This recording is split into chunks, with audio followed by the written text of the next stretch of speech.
ഇത്തലാരണ്യതൊൾ തന്ന ബദനതൊളിർത്ത് വൃത്തസാലിഗ്രാമശിലയ പ്രഭാവದಿಂದುತ್ತಮ ಶ್ಲೋಕನಂ ಭಜಿಸಿ ದಹ್ಯಗೆ ಎಡದ ಕಾಲ ಷಷ್ಠಾಂಗ್ಲಿಯನು ಕತ್ತರಿಸಿಕೊಂಡುಳುಹಿಪೋದ ರಕ್ತಲ್ ಬಳಿಕ ತುಟ್ಟಿಸಿದ ರಾಹು ತೊಳಗಿದ ಶಶಿ ಉಳಿರ್ತಿಸಿವಂ എത്തനത ബാധകൾ മിത്രനം ഒരമൊക്ക ജീവികൾക്ക് നെത്തര ഗായതെടതിയ വേദനക്ക് ഹരിഹരി എന്തൊരൾ തളുതിരൽ സർവ ബാഷ്പങ്ങളും കണ്ടു മികവൽ നൊന്തു കടുശോകದಿಂದು ಹಸಿವು ನೀರೊರೆತಲ್ಲಿ ನಿಂದು ഉപചരിസുതിർദുവാനന്ദടേ എന്നെ പാർത്തകേ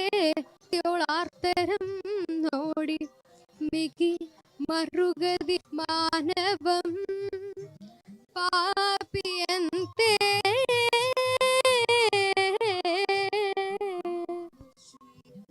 ഓക്കെ, ഇതെങ്ങനെയാണ് പാടി പഠിച്ചത്? എത്ര നാൾ ഗുരുക്കന്മാരുടെ കാര്യമൊക്കെ പറഞ്ഞു.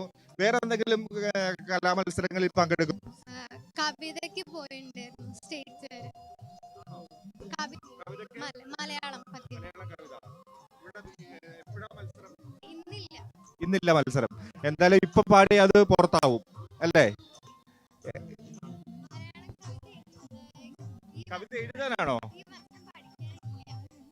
ശരി, ഓക്കെ ഓക്കെ ഓക്കെ ഓക്കെ. എന്തായാലും സേതുലക്ഷ്മി രാമൻ ഇവിടെ വന്നിട്ടുണ്ടല്ലേ?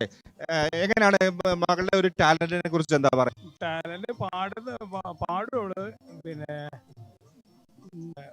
പിന്നെ പൊതുവെ കലേനോട് താല്പര്യമുണ്ട്. പിന്നെ ഞാനും പാട്ടും വയലിനും ഒക്കെ ഉണ്ട്. അങ്ങനെ ഇംഗ്ലീഷ് പിന്നെ പാടലുണ്ട്. ഇംഗ്ലീഷ് പിന്നെ പാടും. മലയാളം കവിതയൊക്കെ പാടലുണ്ട്. പാട്ട് പഠിക്കുന്നുണ്ട്. അതെവിടെ വരെ എത്തി? അത് മലപ്പുറത്തുള്ള ഒരു ബാബു സാറാണ് പഠിപ്പിക്കുന്നത്. കീർത്തനം പാടും. ഇത് സബ് ജില്ലയിലെ വരെ പോയിട്ടുണ്ട്.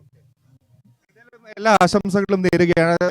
കവിത, പാട്ട് എല്ലാത്തിലും ഉയർന്നു വരട്ടെ എന്ന് ആശംസിക്കുന്നു. വളരെ നന്ദി.